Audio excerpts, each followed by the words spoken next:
Let's go at ipapakita ko sa inyo ang ating nagawang first room. Ayan yung aking pag-aayos.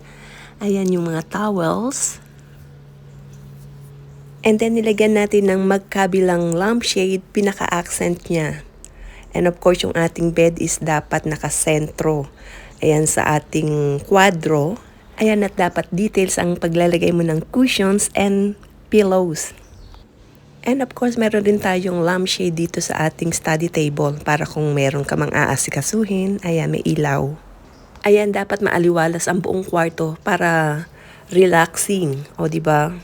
And then naglagay ako ng iba't ibang shape, size, and color ng pillow para maganda siyang tignan at nagdagdag na rin ng decoration. Ayan o, di ba? Iba't ibang kulay siya.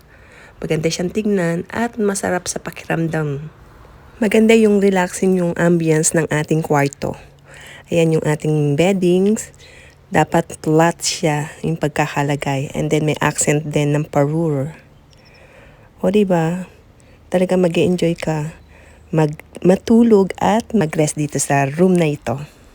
Okay, abangan nyo yung ating part 2. Ayan, kung nag-enjoy kayo, please follow and share.